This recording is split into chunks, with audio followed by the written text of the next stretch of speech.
Hi friends, నేను మీ డిచంద్రాని. ఈరోజు మరి ఇంట్రెస్టింగ్ టాపిక్తో మీ ముందుకు రావడం అయితే జరిగింది. మనకు నీరు తాగాల్సిందే అని స్పష్టంగా మనకు ఎలా తెలుస్తుంది అనేది ఈ వీడియోలో చూద్దాము. వీడియోలోకి వెళ్ళే ముందు మన వీడియోను ఫస్ట్ టైం చూస్తున్న వారైతే సబ్స్క్రైబ్ చేసుకోండి. శరీరంలో దాహాన్ని నియంత్రించే ప్రధాన భాగం మెదడులోని హైపోథాలమస్. ఇది మెదడులో చాలా చిన్న భాగం అయినప్పటికీ శరీరంలోని వాటర్ సమతుల్యతని బ్యాలెన్స్ చేయడంలో చాలా కీలక పాత్ర పోషిస్తుంది. మనకు ఎప్పుడైతే దాహం వేస్తుందో అప్పుడు రక్తంలోని ఉప్పు సాంద్రత పెరుగుతుంది.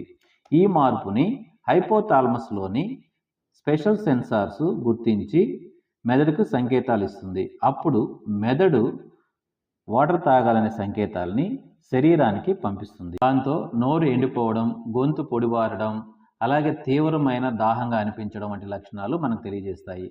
అదే సమయంలో శరీరంలో నీటిని ఆదా చేసేందుకు మూత్రాన్ని తక్కువగా విడుదల చేస్తుంది. అందుకే మనకు మూత్రం ముదురు రంగులో కనిపిస్తుంది. ఈ అన్ని లక్షణాలు కలిపి మనకు ఇప్పుడు ఖచ్చితంగా వాటర్ తాగాలనే స్పష్టంగా మనకు తెలియజేస్తుంది. దాహం వచ్చాక బావి తవ్వడం ఎందుకని పెద్దల సామెత అచ్చంగా సరిపోతుంది. అందుకే కొంచెం కొంచెంగా వాటర్ తాగండి. ఇది మన ఆరోగ్యానికి చాలా మంచిది. ఇలాంటి మరిన్ని ఇంట్రెస్టింగ్ వీడియోస్ కోసం మన ఛానల్ని లైక్ చేసి సబ్స్క్రైబ్ చేసుకోండి. Thank you.